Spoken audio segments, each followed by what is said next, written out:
Você, meu irmão, e você, minha irmã de Ideal Espírita, vocês, meus amigos e amigas que nos acompanham aqui na página Estação da Luz Espírita, já sabem que a nossa página não tem fins lucrativos. O objetivo é reunirmos aqui o melhor acervo possível de matérias espíritas para você encontrar no mesmo lugar aquilo que atenda suas necessidades para seu lazer, seus estudos, suas pesquisas. Por isso estamos reproduzindo a programação da Web Rádio Estação da Luz de Natal, da Web Rádio Cristo Consolador de São Paulo, programas, entrevistas, palestras, etc. Aqui você vai encontrar aquilo que atende suas necessidades. Mas lembrando, a nossa página Estação da Luz Espírita não tem fins lucrativos. E nós convidamos para mais um programa especial, o programa Espírita Semeando Luz e Amor, conversas espíritas, doação de órgãos e espiritismo, com a apresentação de Helenice Cavalcante, convidada Bianca Nascimento, programa transmitido pela Web Rádio Estação da Luz de Natal. Muitíssimo obrigado pela companhia e vamos ao programa.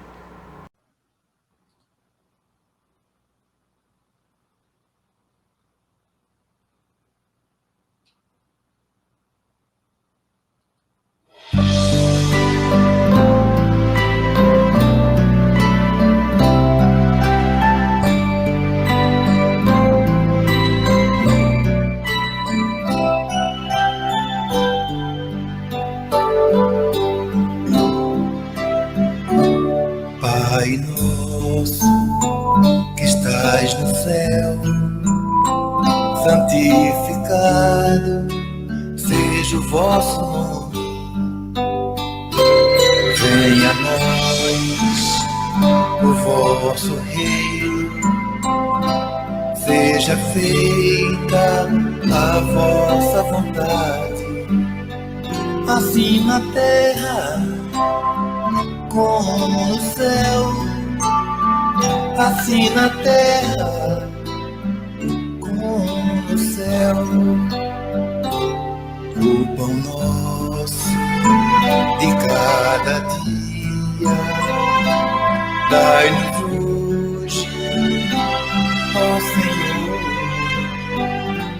Perdoai as nossas dívidas, assim como perdoamos aos nossos devedores. Não deixeis cair em tentação, mas livrai-nos de todo mal. Não deixeis cair em tentação, mas livrai-nos de todo mal.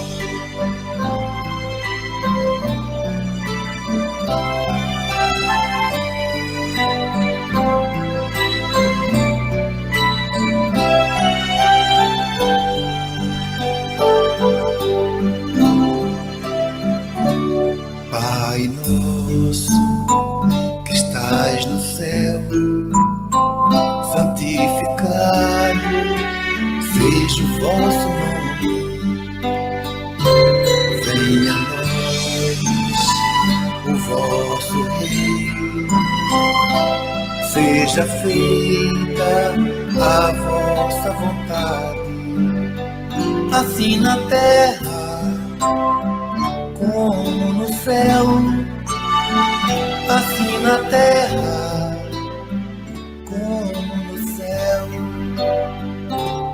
O pão nosso de cada dia dai-nos hoje, ó Senhor. Perdoai as nossas dívidas, assim como perdoamos aos nossos devedores. Não deixeis cair em tentação, mas livrai-nos de todo mal. Não deixeis cair em tentação, mas livrai-nos de todo.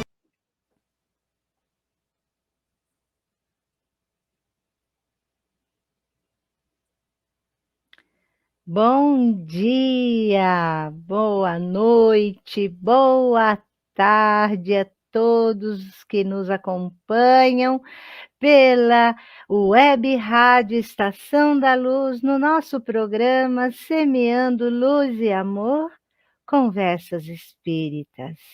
Aqui, eu, Helenice, nos bastidores Tavares, e daqui a pouquinho a nossa convidada da manhã. Queridos amigos, a felicidade são momentos que vivo e construo. Brilhe comigo, somos luzes. Vamos à nossa palavra-chave dessa manhã?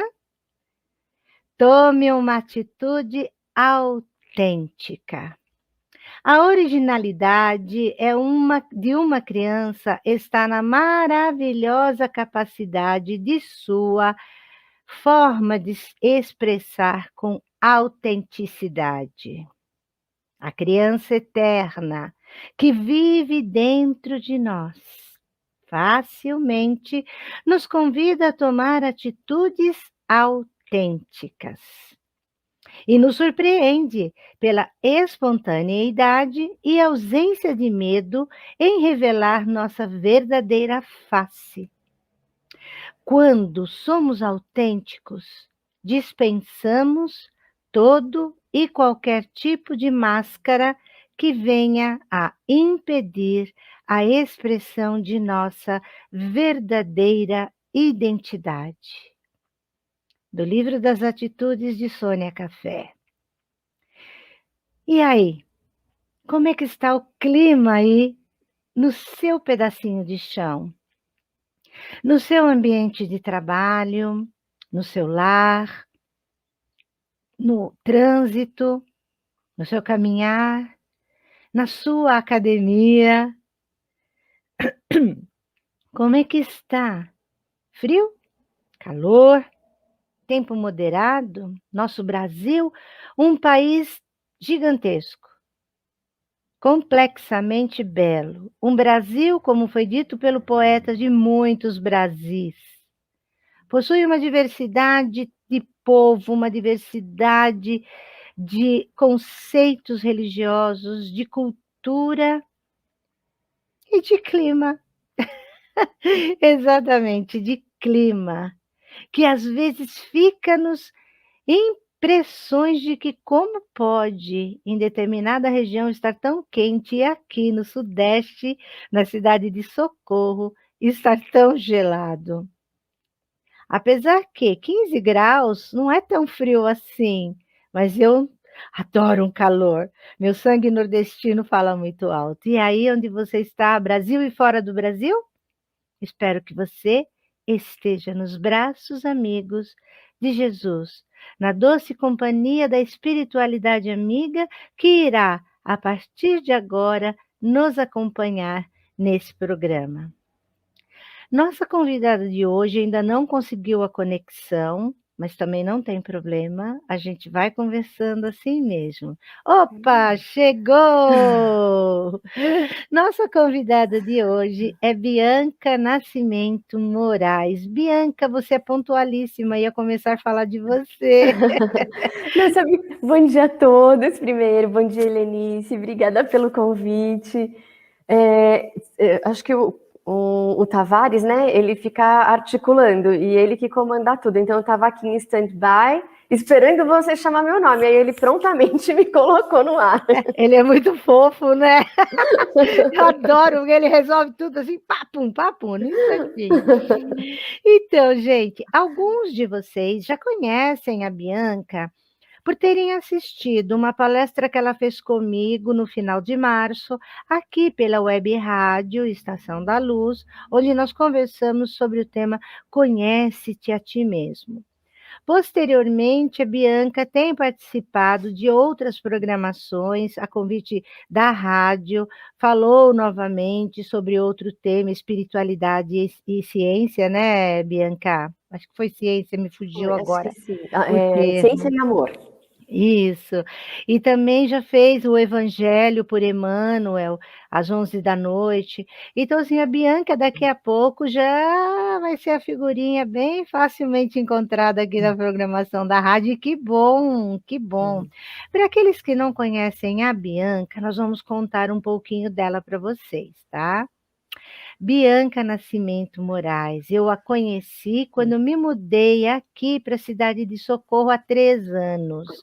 Eu a conheci na Casa Espírita, a qual me faço representar, mas pela honra que eles me permitem, porque eu sou apaixonada por eles. Ao Centro Espírita Deus, Amor, Fé e Caridade. Bianca é tarefeira de lá, é palestrante de lá, assim como eu também. Mas Bianca é mais firme do que eu, porque afinal de contas ela está lá há muito tempo. E conheci Bianca primeiro nos bate-papos, depois aprofundando a relação. Que criatura doce e maravilhosa. Vou falar para vocês, vou contar um pouquinho da Bianca.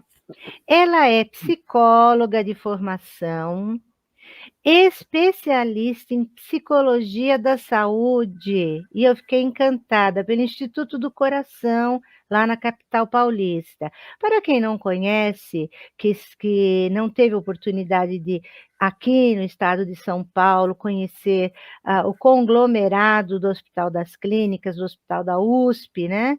O Instituto do Coração faz parte de todo esse cabedal que o estado de São Paulo mantém, e referência.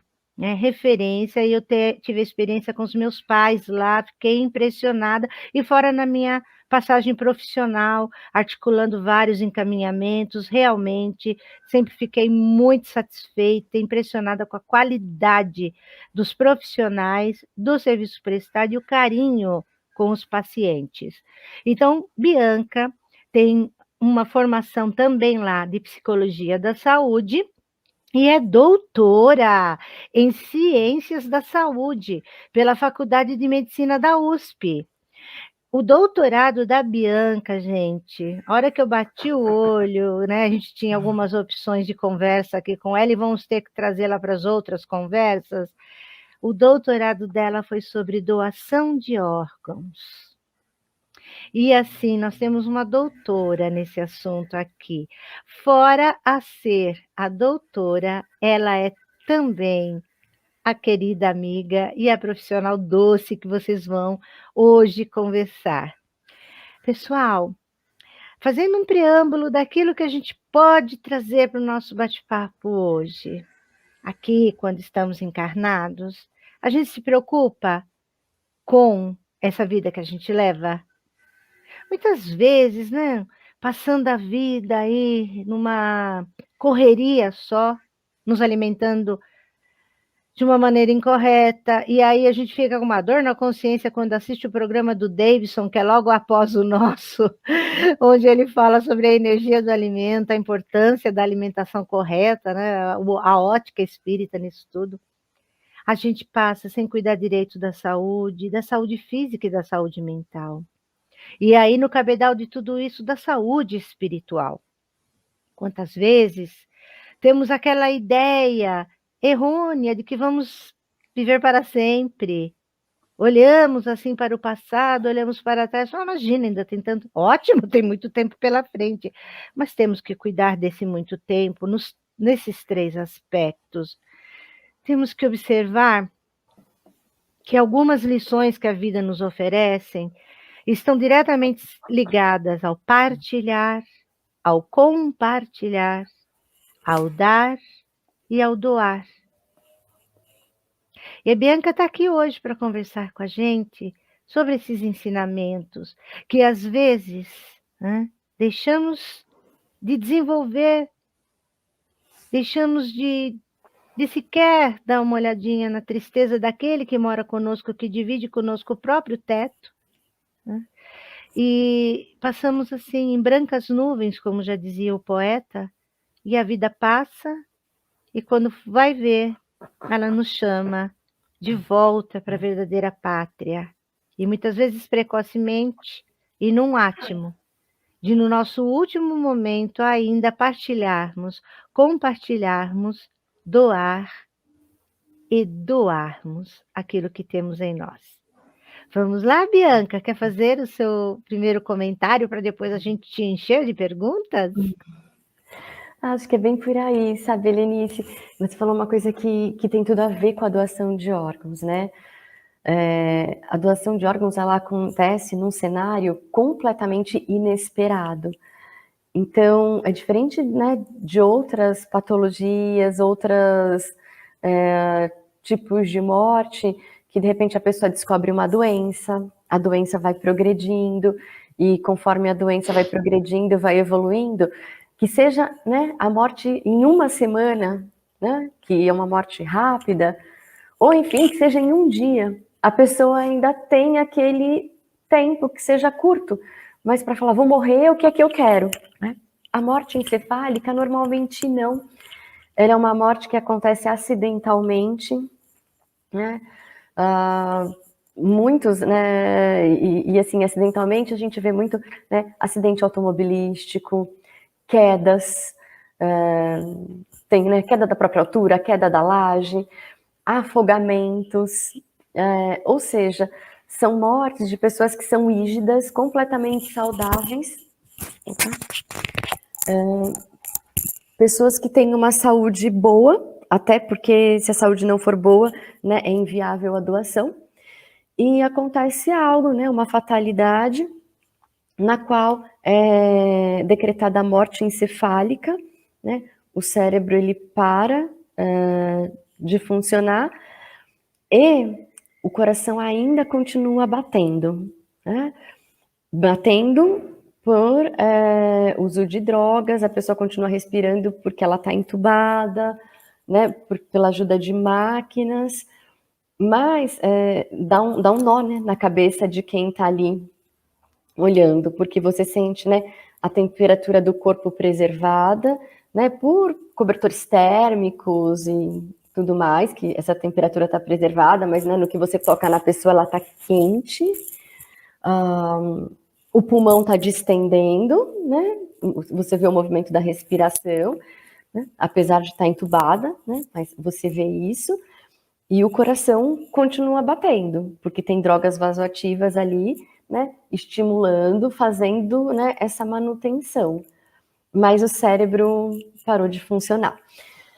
Eu gosto de usar uma analogia que é a seguinte. Sabe quando você está, né, lavando um quintal e você está com aquela mangueira que é comprida? E aí você desliga a torneira. A água não para de sair imediatamente. A água ainda continua saindo, né, por um período.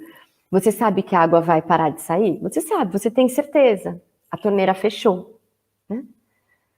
Isso é a morte encefálica, né? A muito grosso modo, eu estou explicando de um jeito leigo, porque eu sou leiga, eu não sou médica, né? Eu sou psicóloga, apesar de trabalhar em hospital e trabalhar com esse tema, então a gente vai, né, se familiarizando com, né, algumas dessas coisas. Mas é exatamente isso que acontece. Então, a oxigenação do cérebro parou. E a energia motriz do cérebro é o oxigênio.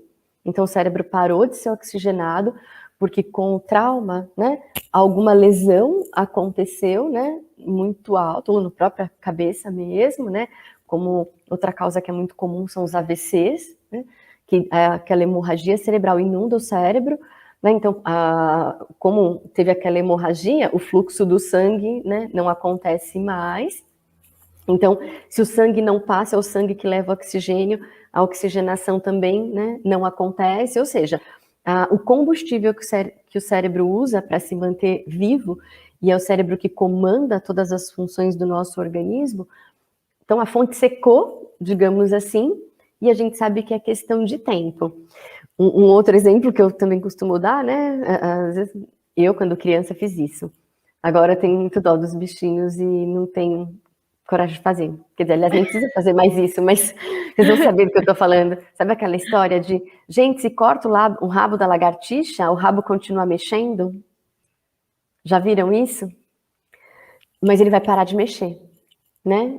A hora que você faz isso. Então, conosco também acontece a mesma coisa, né? Se para, né, se o nosso cérebro para, ainda o corpo tem uma autonomia aí para funcionar. Mas vamos pensar que essa autonomia, gente, agora é mantida por aparelhos, tá? Um outro exemplo, né? Semana passada, que eu acho que foi, eu ouvi falar, não vi a cena, mas dizem que foi muito impressionante, de um jogador, né, que teve uma parada cardiorrespiratória, né, durante um jogo, no meio do campo, e ele foi reanimado por 10 minutos, 17 minutos, eu não lembro agora, mas enfim, foi por um tempo, né, relativamente longo, né? Ainda mais uma pessoa parada, uma pessoa morta, né? Esses segundos não tem fim, né? Não são nem os minutos, os segundos não tem fim. Ou seja, o coração parou, né? O coração dele estava parado, mas foi lá artificialmente bombeado, né?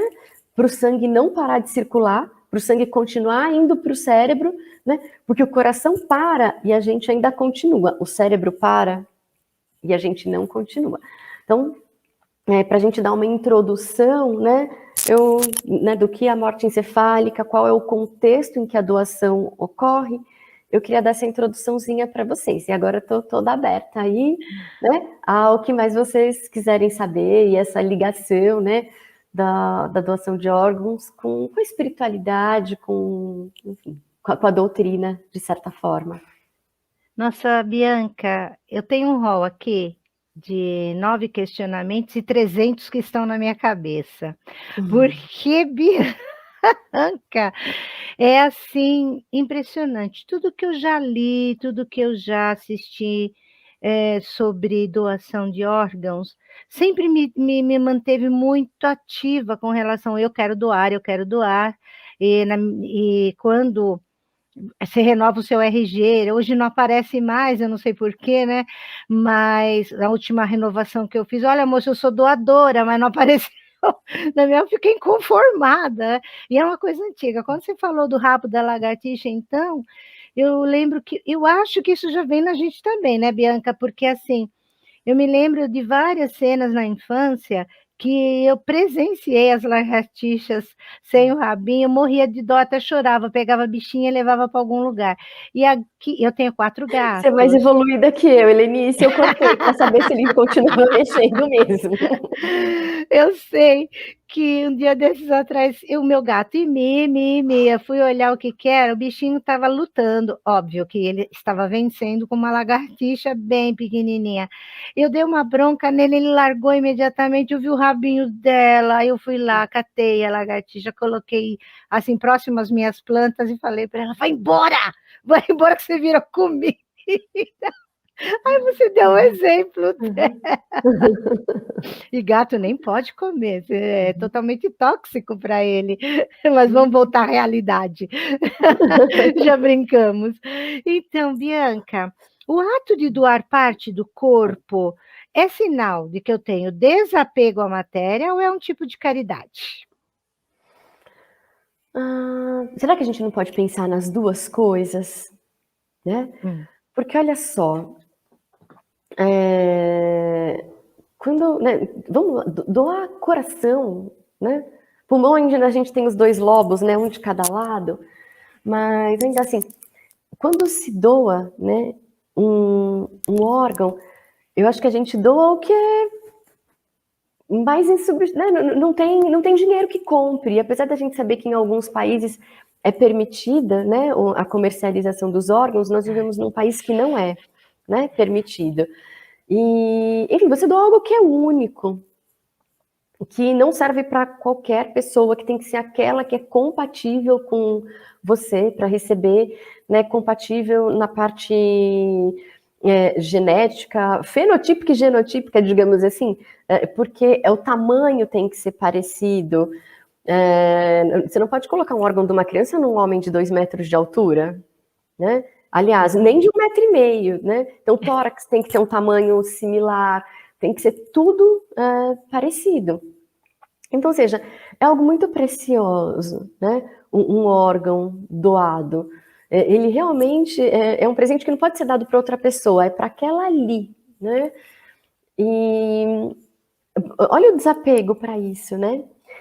E é um contexto em que a família, né, que está doando, ela está naquele momento mais doloroso, talvez, da vida dela, né? Imagina uma mãe perdendo um filho, ou um filho perdendo uma mãe, uma esposa perdendo um marido, porque quem também autoriza a doação são os familiares mais próximos. Pela nossa legislação, eu já posso falar um pouquinho sobre isso, e um pouquinho dessa questão da carteira de identidade, se tiver interesse, Helenice. Claro, pode continuar.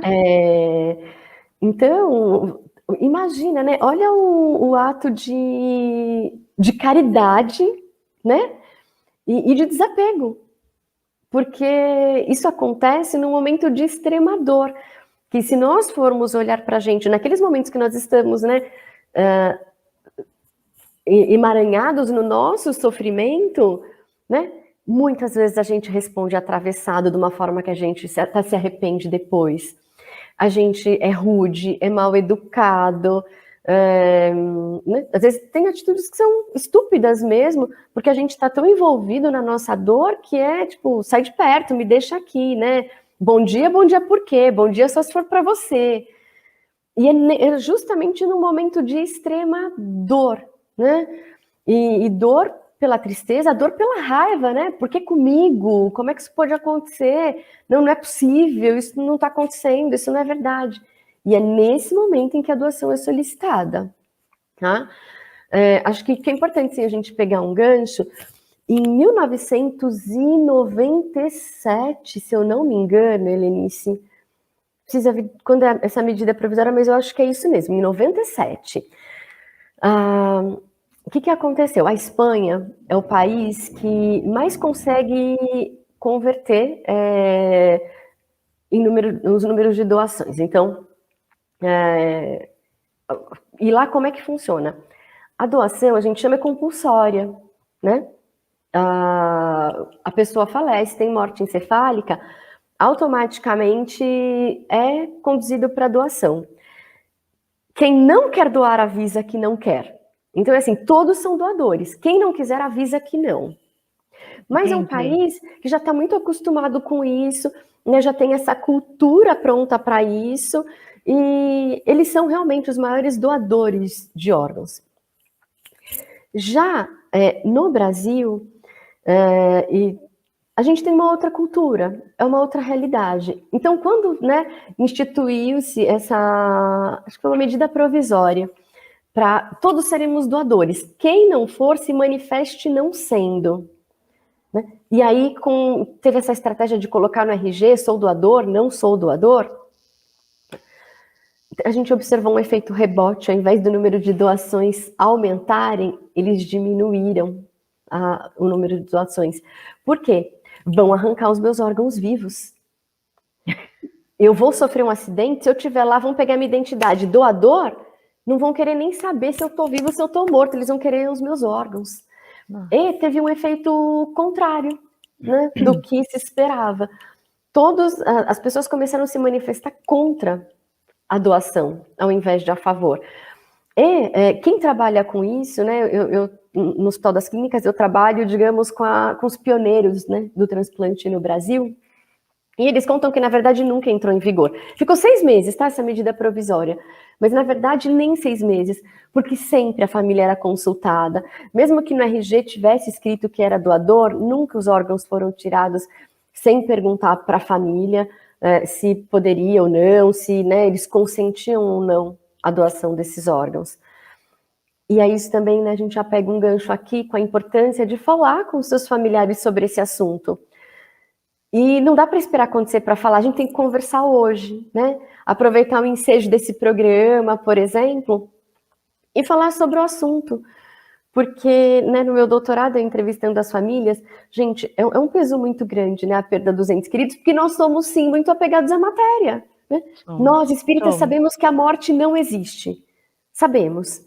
Agora, fala para mim, quem é que não sofre pra caramba com a morte física?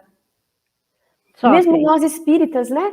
E a gente sabe, e não só nós espíritas não, gente, qualquer um que perde seu ente querido, não raro a gente ouve, gente, parece que é mentira, parece que ele está aqui do meu lado. Nossa, eu vejo ele na minha frente. É claro que vê, é claro que está do teu lado. Não está com o corpo físico, mas é claro que está. As pessoas que se amam não se separam, né? E a gente sabe disso. E mesmo sabendo, a gente sofre pra caramba. A gente sofre sim. demais, né? Sofre sim. Você sabe, Bianca, que meu irmão partiu pela Covid, né? Já é público isso, em setembro do ano passado, e foi muito mais marcante pelo fato de ser irmão, o fato de ter ido 4 dias antes do meu aniversário. Então, assim, eu pensava, não, eu vou lidar com essa emoção, eu vou lidar com esse sentimento. Você não lida. E olha, que são anos lendo, anos estudando, anos aprendendo, desde a infância, né? Sou espírita de infância. E quando chega que bate aquela saudade, ontem mesmo minha sobrinha homenageou o pai num átimo dela de saudade, ela colocou uma foto lindíssima e hoje me mandou a segunda foto. É de você chorar. Né? Então, assim, a gente sabe que a gente já sonhou com uma criatura, você sabe que aquele ser, aquela entidade material não existe, porque aqui que é o passageiro, não é? O lá é o verdadeiro, e lá para cima, para baixo, sei lá. A gente fica mantendo paralelo, né? Esse mundo paralelo. E a gente fica mantendo aquela ideia. E eu acredito também, Bianca, que a força, né, da cultura ocidental, a partir são séculos, não dá nem para falar da questão só da criação das igrejas a partir de Ciro III, não. A gente tem que ir para uma série de outros caminhos, mas a gente sabe que isso pesa demais nesse processo de nos apegar à matéria e de não permitir esse ato, como você falou, de caridade tão profundo que nos é solicitado no momento de maior dor. Aquele que partiu muitas vezes já deixou público para todo mundo. Eu dou, mas o familiar acha que está segurando ali alguém. Tem até relatos, né, de vídeos e que eu vi, não são vídeos curtos não, são vídeos longos, por exemplo, um pai nos Estados Unidos que percorre o país de ponta a ponta, né, no sentido horizontal, né, costa a costa, onde depois de algum tempo ele começa um contato com aquele que foi o receptor do coração do filho dele, e ele vai encontrar o rapaz e participar de uma corrida em homenagem ao filho, e ele vai, assim, uma coisa muito bem elaborada, tal, e eu achei lindo mesmo, por o desapego e a homenagem ao filho, mas sabendo que não estava abraçando o filho, nem o coração do filho, e sim a pessoa que foi beneficiada, ele fala isso, né? A pessoa que foi beneficiada pelo ato de caridade. Isso é sensacional, né? E assim, Bianca, você acha, apesar de tudo isso, da mídia, a mídia está sempre falando, quando tem os períodos de campanha de doação de órgãos, campanha de doação de sangue, que, oxa vida, né?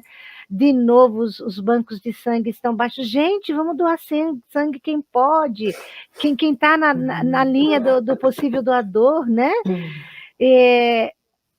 A gente precisa ter um preparo psicológico, Bianca? Os familiares precisam ter, porque eu, assim, como assistente social, eu fiz muitas abordagens, mas nunca para esse fim. E às vezes abordagens que eu fazia nos meus mais variados assuntos, eu levava cada tirada assim, o que você está perguntando? O que você tem que ver com isso? Você não está vivendo a dor que eu estou vivendo, né? Como é que fica isso, a questão do preparo? Falta na nossa cultura? Ou é uma questão mesmo familiar, religiosa? O que é, Bianca? Olha, Lenice, na minha prática, né, o que a gente observa? Tem uma médica psiquiatra, que é a Elizabeth Kübler-Ross, então ela fala sobre as nossas reações diante de notícias impactantes, né? E a nossa reação diante de notícias impactantes, ela pode ser, não tem uma ordem, tá? Isso aí. tem gente que fala disso numa linearidade, mas não tem uma linearidade. A gente pode ir e voltar nessas posições. A gente pode negar que aquilo não é possível. Não, isso não é verdade. Erraram o exame, vamos pedir uma outra opinião, né? Então é a negação mesmo, né, daquilo que está acontecendo. Tem uma posição que é a da raiva, que é, você não sabe do que eu estou vivendo, você não está na minha pele. Você você não consegue entender, compreender. Sai daqui, né? Outra coisa é a barganha, que é, meu Deus, me livra dessa que eu prometo que eu paro de fumar, que eu vou doar aos pobres, que eu vou me dedicar mais à minha saúde, que eu vou me alimentar melhor, né? Então me salva aqui dessa doença, desse problema que eu, né, eu barganho, né? Eu faço uma troca aí com você. Tem a questão da tristeza, da depressão, que é assim, joguei a toalha, já que não tem mais nada o que fazer, então, né, tudo acabou. E tem a aceitação, que é, né, encarar a realidade e o que é que eu vou fazer a partir dela. E aí a gente pode pensar na questão da doação, né, já que, né, chegou a hora, ele desencarnou, né, a morte encefálica foi decretada, então vamos, né, fazer algo de útil para alguém que depende exclusivamente disso para continuar vivendo. Então, tem como a família se preparar? É importante que as famílias se preparem. Não dá nem, porque a família posso ser eu, né? Numa situação. Então, assim, é cada um se preparar, né? E quando eu falo a família pode ser eu, então eu posso, né? Eu até falo, ai, Deus nos livre de uma prova dessa, mas aí, enfim. Que eu imagino que seja muito dolorida, mas eu decidi se eu vou doar o órgão de um ente querido na hora, é muito mais complicado do que eu executar um comando. E para executar um comando, eu preciso saber que comando é esse que eu vou executar naquela hora.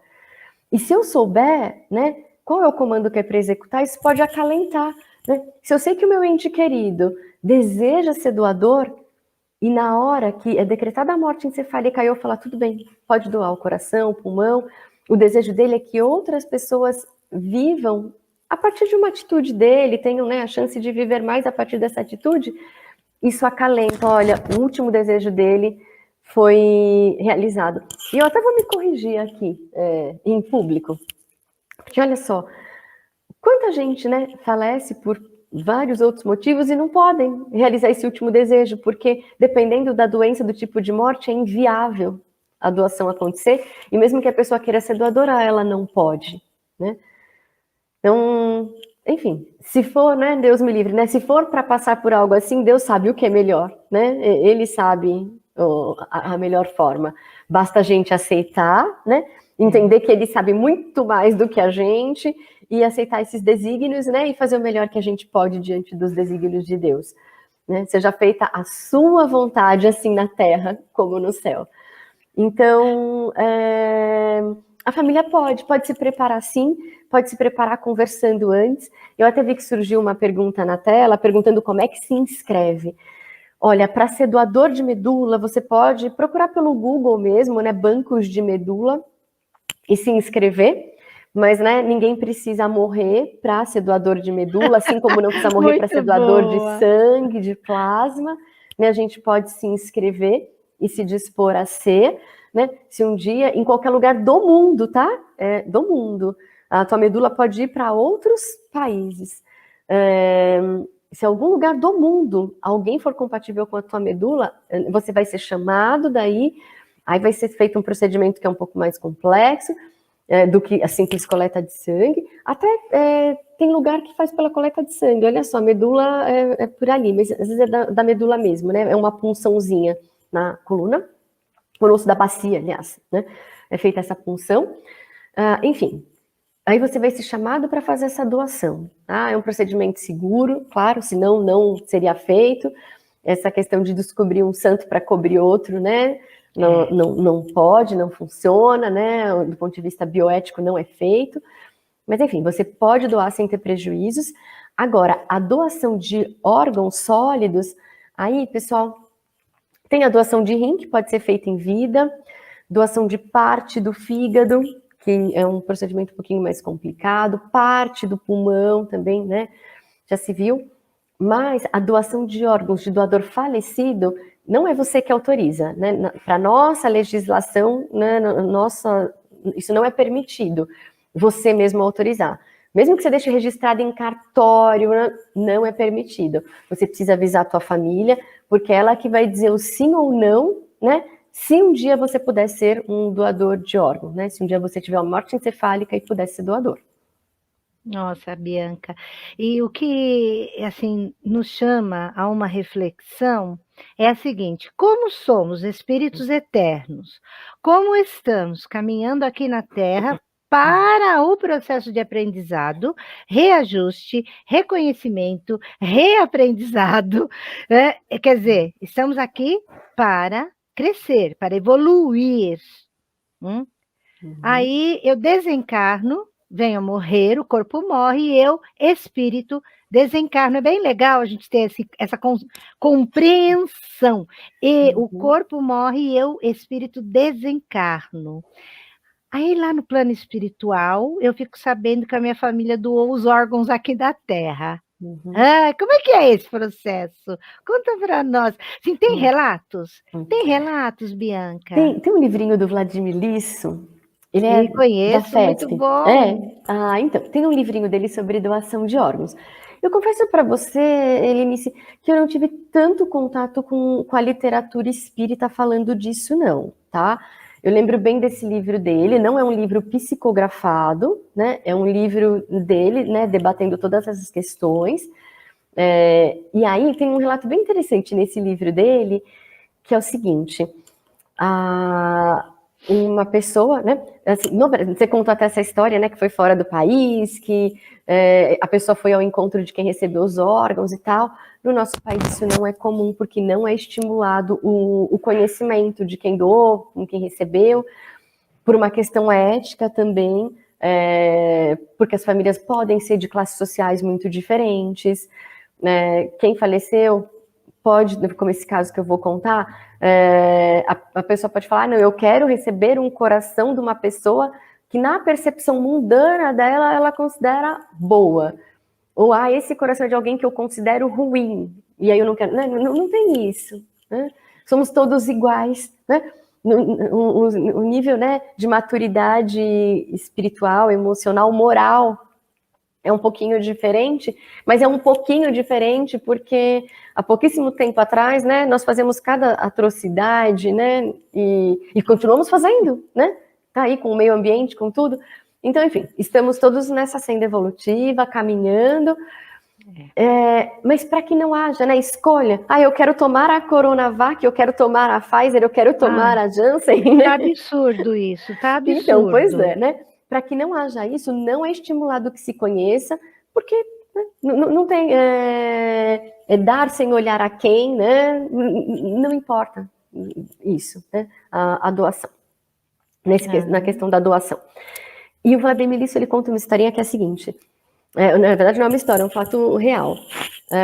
Uma pessoa, né, que estava cometendo um delito, foi pega, e aí numa troca, né, de tiros tal com a polícia, ele veio a falecer, até a morte encefálica decretada, e a família dele consentiu a doação, né? Eles nunca tinham conversado sobre o assunto tal, e a motivação da família consentir a doação foi: poxa, ele não estava fazendo uma coisa, né, bacana em vida, então que agora em morte ele faça, né, algo pelo outro, que ele possa, né, ajudar o outro, né, agora com a morte. E aí, uma pessoa, né, que recebeu o órgão, né, sem saber nada desse doador, certo, conta que... Pera lá. Não, eu estou enganada. Não é um livro psicografado, deixa eu me corrigir aqui. Não é um livro psicografado, mas essa mensagem foi contada, né? Que o falecido, né, o doador de órgãos, quando ele acorda, né, no plano espiritual e tal, no local onde, né, ele tinha tomado os tiros, que ele via flores sendo colocadas e ajudando nessa cicatrização. E essas flores, elas eram colocadas através das preces, da gratidão de quem recebeu cada órgão dele que foi doado. Então, né, porque quem recebe, gente, é muito grato, né? Essas pessoas que recebem são muito gratas. Elas sabem que aquilo é um sopro a mais de vida que foi dado a elas, né? Elas sabem que elas estão numa sobrevida. Se não fosse essa tecnologia, e não adiantaria a tecnologia se não fosse a doação, porque nós ainda não desenvolvemos órgãos artificiais, né? Artificiais não, a gente não manipula órgãos em laboratório, né? Não se cria um rim, um coração, um pulmão em laboratório e implanta. Não, né? Aí nós dependemos, né, da obra de Deus mesmo, né? E da doação dos seres humanos. Então quem recebe, né? Normalmente é muito grato e sabe que quem doou foi um doador falecido, né? Que se não é um transplante do doador vivo, que é tudo programado, ele sabe quem doou, é óbvio que foi um doador falecido. E sabem sim, né? Eu tenho contato com esses pacientes e às vezes é um conflito interno, é paradoxal para eles, porque eles estão lá, né, clamando pela vida. E de repente eles entram num conflito que é assim, poxa, mas eu clamando pela vida para que chegue um órgão para mim, não é torcer para que alguém morra, porque o órgão só vai chegar se alguém morrer. Então, né, do ponto de vista psicológico, eu trabalho muito com esses pacientes, né, que cada um de nós tem um tempo de vida, né, tem aquela cota de energia vital, né, que já é programada com a nossa reencarnação, a menos os casos, né, de suicídios, ou quando a gente não cuida, né, direito, né, desse corpo que Deus nos deu, nós temos a nossa hora, né? Seja qual for a causa-morte. Então eu trabalho um pouco isso com eles, né, que eles não estão indo lá e matando alguém e me dá aqui esse órgão, né? Uma fatalidade aconteceu e de repente ele é compatível. Então tem isso. Tá vendo que tem perguntas no ar aí? Tem, já vou fazer, já que ela é pertinente e vai nos ajudar nessa compreensão. Eu só queria fazer aqui um adendo nisso que maravilhosamente você colocou, que eu vi numa live do Divaldo ele falando que o espírito desencarnante, quando soube que os seus órgãos haviam sido doados, já tinha passado tanto tempo, e ele falou assim, que isso já acontece com assim, quase 100% dos casos em que ele toma consciência, a consciência dele lá no plano espiritual é matura já para receber essa informação, e ele se torna grato a Deus ao fato de pelo menos naquele momento ter podido fazer um bem. Eu achei isso tão lindo. Mas então, né? Por isso que eu me corrigi, eu falei, gente, olha que bênção, né? Quem desencarna e pode doar. E porque, pode doar. Né, é uma coisa que você não vai mais utilizar, né? O tempo que você, né, poderia se beneficiar e fazer bom uso daquilo, você já fez. Agora não é mais com você, né? E você ainda poder, né, prestar isso a alguém, né, ajudar o outrem. Nossa, Bianca, e filosoficamente falando, né? O que você vai fazer com aquele corpo se você vai morrer? Né? O que você vai fazer com aquele órgão? Por que não ser doador? Eu já ouvi, assim, muito comum, você até usou a expressão um pouco até agora, minutos atrás, né? Deus me livre. Eu ouvi isso, ouvia constantemente de uma amiga querida. E quando a gente falava na questão morte, ela falava, não, porque Deus me livre. Aí um dia eu olhei para ela e falei, mas por que Deus te livre da morte? Você vai morrer, filha, é igual todo mundo. E assim, uma pessoa que não é espírita, e me olhou assustada, eu falei, você vai ficar para semente? Ela, ai, credo, você precisa falar desse jeito. Eu falei, desculpa, mas, né? Bianca, tem tanto questionamento, tanta coisa, tem no âmbito científico, que a gente gostaria muito de perguntar a questão, quem sofre de determinada doença, se pode doar, quem não sofre, quem é isso, quem é aquilo, mas eu sei que vai ter que ter uma continuidade esse programa, né? E tem um questionamento aí muito pertinente da Clara Ramos, lá de São Bernardo do Campo, que nos pergunta se durante o período de coma o espírito está ainda junto à pessoa. E aí, Bianca, porque a gente não doa no coma, não é verdade? Como é que fica? Explica direitinho isso tudo para nós. Deixa eu ver se eu entendi a pergunta. A diferença do coma e da morte encefálica seria... Não, ela pergunta se durante o período de coma, aí está na tela, o espírito está ainda junto ao corpo. Eu que acabei emendando. Poxa, mas se está de coma, pode doar, não pode doar, né? Sim. O que acontece? Tem uma escala de consciência que na medicina eles usam a escala de Glasgow, que chama. Então, por exemplo, nós agora somos Glasgow 14, 15, né? Completamente conscientes. Tudo bem que tem algumas pessoas por aí que você fala, não, esse aí a gente até brinca no hospital, esse é Glasgow 7, que não tem consciência nenhuma, apesar de estar andando por aí, né? Mas enfim. Mas tem essa escala. Não vou nem falar o que eu pensei. Deixa de ser espírita nessa hora. Ui, pois acabou. Pronto, continua. Aí, essa escala... conforme a pessoa vai perdendo o nível de consciência, ela vai rebaixando, então vai sendo esse Glasgow, até que chega a questão do coma. Só que o coma é um estado alterado de consciência, mas o cérebro está oxigenado. Então o cérebro teve uma lesão, na qual a pessoa pode não falar mais, não enxergar mais, não movimentar o corpo, né? O cérebro foi lesado de tal forma que tem as tais sequelas, né? Sequelas de AVC, sequelas de acidente, né? Que teve um trauma, né? Craniano, mas o coração dela pode bater sozinho. O corpo não responde, né? Ela não tem uma capacidade de se comunicar com o meio, digamos assim, mas o cérebro está oxigenado, o coração bate sozinho, ela respira sozinha. Alguns até podem ficar dependentes de respirador, mas não, né? Normalmente não. Ela tem uma autonomia, e olha, para você ver, tem pacientes que chegam a ficar anos entubados, né? Como aquele estado vegetativo que a gente fala. Mas vamos pensar, ainda que seja um estado vegetativo, pessoal, o cordão de prata lá ainda está ligado, não se cortou. Então, aquele espírito está preso num corpo vegetativo. E como nós bem sabemos, nada é por acaso, né? Algum motivo tem pela pessoa estar podendo viver aquela experiência. E que se está vivendo, certamente é rica.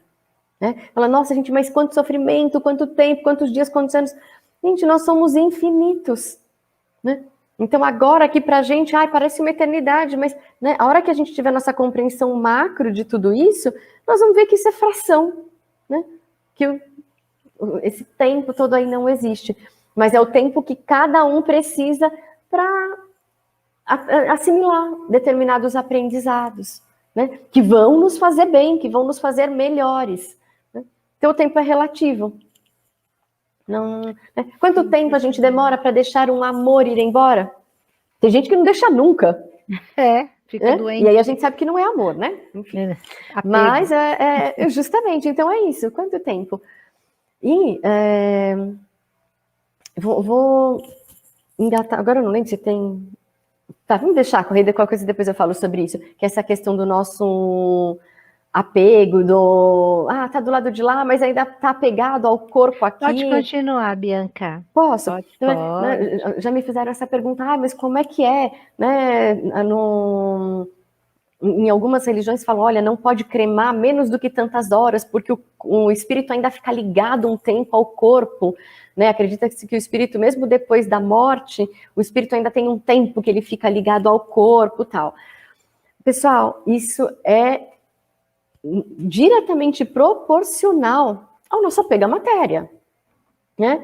Porque não é o corpo que a gente, né, necessariamente fica apegado. A gente pode ficar apegado a qualquer coisa, pode ser um anel, ao marido, à esposa, ao filho, à casa, né?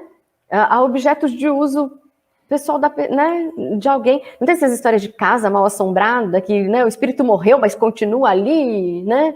E continua mesmo. Se ele é apegado à matéria, dependendo né, da importância, Chico contava pra gente que tem pessoas que, né, morreram aí há mais de 100 anos atrás, estão lá nas trincheiras ainda das guerras, né? Anos e anos depois de desencarnar, né, o espírito está pegado àquele local onde ele desencarnou, as trincheiras lá. Então, eu vou ficar apegado à matéria. Se você ficar apegado à matéria, você vai estar ali mesmo, né? Então, agora, se não... Bianca, você trouxe aí um ponto muito importante, mas assim, que nós saibamos sempre que a providência divina jamais nos abandona. Então, como a gente já teve oportunidade de acompanhar, de assistir, meu pai esteve em coma, minha mãe não chegou a ter o coma em si, ela ia caminhar, mas aí teve a parada cardíaca e acabou que não precisou nem fazer nada, né? Eu acho que foi uma morte brilhante, foi um retorno assim, pum, cortou, tchau. E teve um período antes, tá? Mas meu pai ainda ficou alguns dias. E eu acho que também, eu já li, né? Não é achismo, é conhecendo tudo o que nos foi explicado e que já lemos dentro das obras espíritas. O coma, muitas vezes, é uma bênção, não é? Para que aquele espírito, como bem disse a Bianca, se excessivamente apegado, vai conseguir desapegar.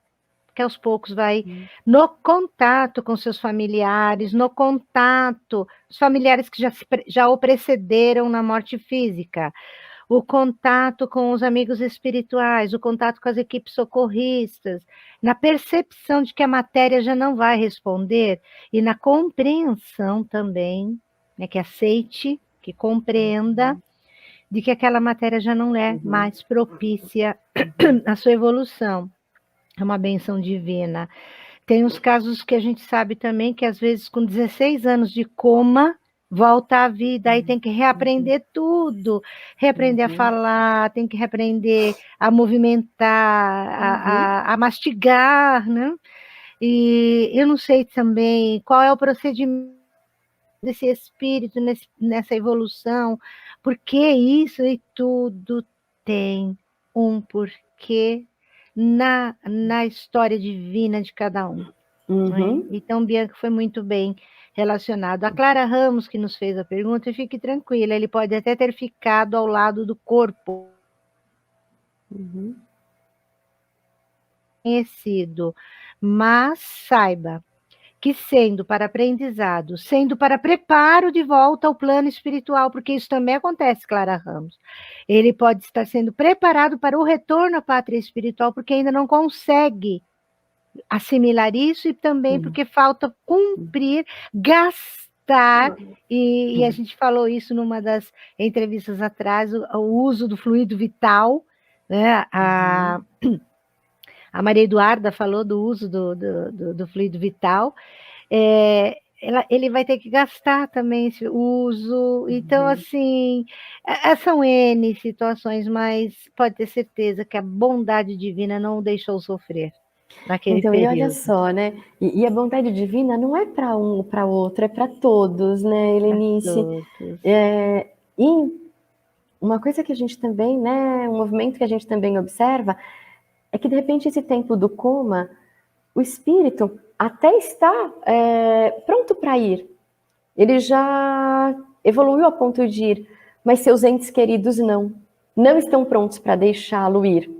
E ele, né, caridosamente, fica mais um tempinho para deixar que a família vá assimilando, né, essa partida.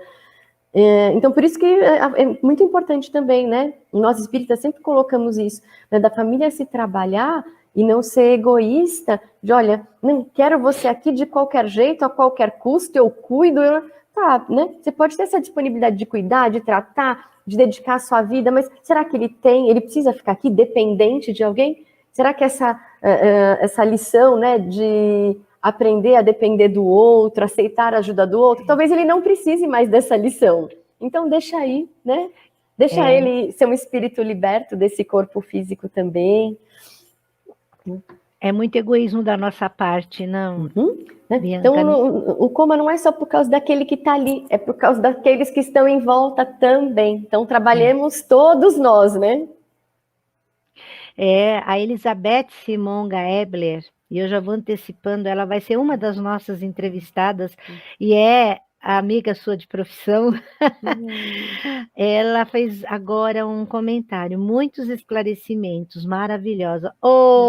Tá vendo, Bianca? Um Você vai ter que abração para voltar. você, obrigada pelo apoio. Ai, Bianca, tá faltando 5 minutinhos para terminar o nosso programa. Ainda tem tanta coisa para te perguntar, Bianca. Mas assim, a gente vai partir aqui deixando, inclusive, uma pergunta onde você vai fazer, tenho certeza, uma ótima reflexão. E olha, a Elizabeth complementando, a espiritualidade nos trouxe uma mensagem dizendo bem isso, a família ainda não estava pronta, verdade, Elizabeth. E eu vou deixar aqui para a Bianca falar para a gente, responder, né? E já fazer uma reflexão bem legal, para aí depois a gente entrar com a mensagem de encerramento do programa. Quais as consequências espirituais dos transplantes? Olha só, gente, as consequências espirituais do transplante está diretamente relacionada àquilo que a gente faz, né, com a nossa vida. Né? Digamos, a pessoa que transplanta, ela tem aí uma sobrevida, ela tem um sopro de vida, né? Um tempo a mais. Aí, né, vamos pegar pelos meios científicos, observa-se que o transplante ele é, né, a única alternativa terapêutica para muitas, né, para as patologias cardíacas, pulmonares, do fígado. Então, no rim ainda tem a hemodiálise, né? Mas os órgãos, né, quanto mais nobres, mais vitais, né, não se tem outra alternativa. Então, quem recebe o transplante tem um sopro de vida ali. E, digamos assim, essas pessoas, por passarem, né, por esse desafio aí, elas têm a chance de aquela clareza de quem se aproxima da morte. Todos, né, os estudos mostram pra gente, a Ana Cláudia Arantes, que trabalha com cuidados paliativos, ela fala muito isso. Adoro ouvi-la. Ela é muito boa mesmo. E ela fala o seguinte, ela trabalha diretamente com esses pacientes, ela fala, quando se aproxima a morte, é impressionante a lucidez que acomete as pessoas. A lucidez de o que é mais importante fazer na minha vida, né? O que eu deixei de fazer e deveria ter feito. Enfim, a lucidez vem aí. Essas pessoas que transplantam, digamos que elas chegam ali, mas elas têm esse sopro de vida, né? Essa carga a mais. Então, elas têm um tempo para fazer isso, né? Que elas deveriam fazer e não fizeram, que elas queriam ter feito e ainda não fizeram. Qual é a consequência do transplante para, né, a vida espiritual? Fazer, né, ajudar a fazer o melhor uso possível dela. Né? E que é o que todos nós devemos fazer. Né?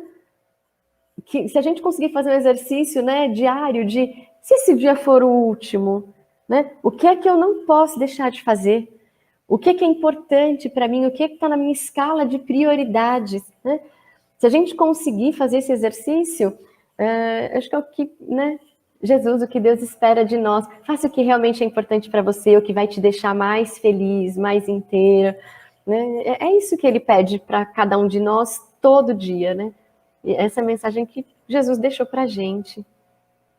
Puxa, Bianca, você lembrou a Ana Cláudia, eu adoro ouvir as palestras dela, ela realmente fala isso no final, e a doutrina espírita é tão abençoada nesse sentido, toda a codificação, as obras que são psicografadas, o trabalho intenso de todos esses grandes transformadores, né, como foram esses médiuns fantásticos que trouxeram livros, mensagens, cartas aos filhos, nos preparando e nos chamando, seja um partilhador. Quem partilha, partilha daquilo que tem. Quem compartilha, partilha daquilo que era seu. Aqui vai ficar sem, mas dá com amor. E quem dá, está dando porque quer. E quem doa, vai além de tudo isso. Ô, Bianca, muito obrigado por você ter doado, dado, partilhado e compartilhado para a gente. Muito, muito obrigada. Eu que agradeço de você me ajudar, né, a poder fazer algo que eu sinto como útil nas minhas férias. Ai, que linda! Enquanto o hospital não está te consumindo, né? Pessoal... Agradeço mesmo você, ao Tavares, a oportunidade, o convite, aos ouvintes. Vai ter que voltar, sinto muito. Né? Deu para plantar uma sementinha aí de vamos pensar nesse tema. Né? Me dou por satisfeita. Obrigada, Bianca. E antes da gente fazer a nossa mensagem final, o Tavares vai apresentar, né, Tavares, a programação da rádio, é isso? Vai ser agora ou você prefere que eu faça a mensagem final? Bom dia, meninas. Que maravilha. Bom dia, Tavares. Excelente. E aí, nós vamos fazer a divulgação da nossa web rádio Estação da Luz. Perfeito. Que começa agora de manhã com o pé direito, com doação de órgãos e o espiritismo, com a Bianca. E no programa Semeando Luz e Amor, Conversas Espíritas, com a Helenice Cavalcante.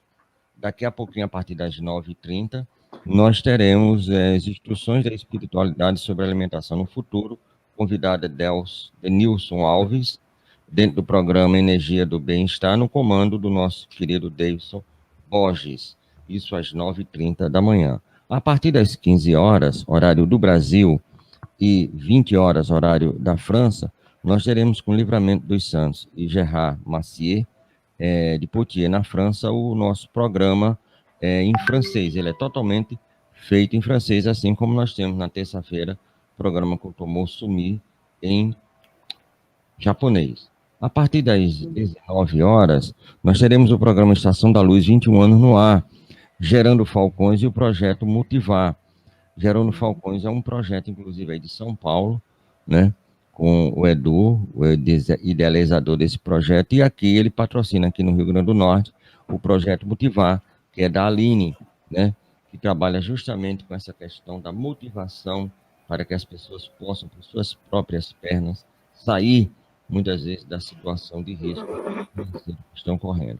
Logo em seguida, a partir das 21 horas, nós teremos o Quinteto Fantástico do Rio de Janeiro, a Nilceia, o Luiz, a Terezinha, a Valéria Tavares e o Paulo, que estão fazendo o programa Mergulho no Pensamento do Leon Denis, estudando o livro Joana d'Arc, a médio do próprio Leon Denis. E no final da noite, nós teremos a estreia de Jim Jones, de Piracicaba, São Paulo, no Evangelho por Emmanuel, sublime recomendação, sempre a partir das 23 horas.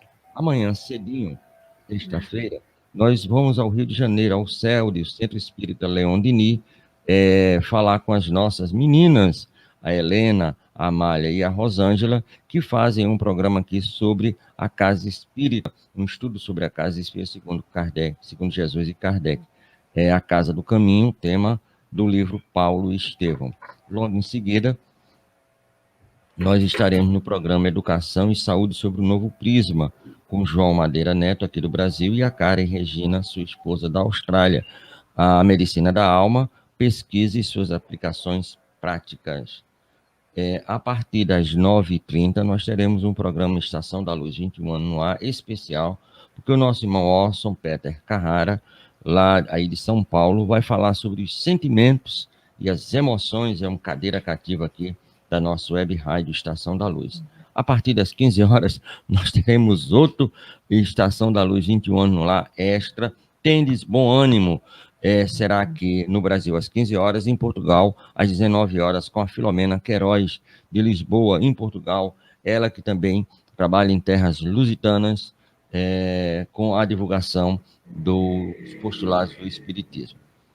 A partir das 19 horas, sim, Estação da Luz normal, dentro do seu horário normal, com Gonçalo Silveira, aí de Minas Gerais. Ele vai falar sobre o trabalho cristão e a parábola da semente. Em seguida, vamos viajar porque a gente vai trabalhar o livro A Viagem Espírita de 1862 e outras viagens dentro do programa Dialogando com Allan Kardec, esmiuçando os textos desconhecidos. Aqui no Brasil participa o Enzo, o Amauri, a Alvaneiro, o Casal Maravilha, a Dona Irã e Meire, e do Japão, Carlos e Cláudia, Adalberto e Lúcia, e de vez em quando também a Amanda. Finalizando a noite, às 23 horas, a Iasco, direto de Maryland, nos Estados Unidos, ela vai fazer o programa O Evangelho por Emmanuel, vai trabalhar Madalena. E Madrugada Adentro, o Espírito de Madrugada Adentro, começa às 23h45 da sexta e termina às 6 horas do sábado, com a equipe aqui da Web Rádio Estação da Luz. Mas esses programas são programas que já houveram e foram gravados e serão reapresentados aqui na nossa Web Rádio. Muito obrigado e voltamos com você. Então, queridos ouvintes, agradecemos a todos a presença. A nossa prece hoje é a mensagem 49 do livro Passos de Luz do Médium André Luiz Chiarini Vilar. Seja forte. Procure ser forte no sentido espiritual, sentimental e mental. Procure ser firme em seu ideal de se tornar uma pessoa melhor. Não permita que pensamentos pequenos falem alto em seu coração.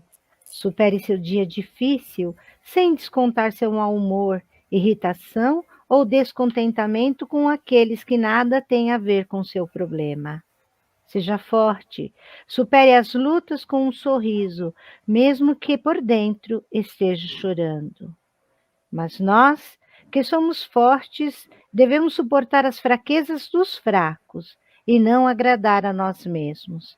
A Epístola de Paulo aos Romanos, capítulo 15, versículo 1. Queridos irmãos, que tenhamos todos ainda uma semana que ainda não terminou, rica de alegria. De todo o nosso imenso coração, gratidão a Bianca, gratidão ao Tavares, gratidão a cada um de vocês que deixou sua mensagem aqui.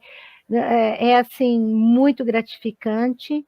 E, como nos diz sempre Anne Frank, no diário de Anne Frank, todo mundo tem dentro de si um fragmento de boas notícias. A boa notícia é que você não sabe quão extraordinário você pode ser, o quanto você pode amar, o que você pode executar e qual é o seu potencial. Que tenhamos todos, então, um ótimo dia. A felicidade. Obrigada, igualmente. Eu vivo e construo. Brilhe comigo. Somos luzes, Bianca.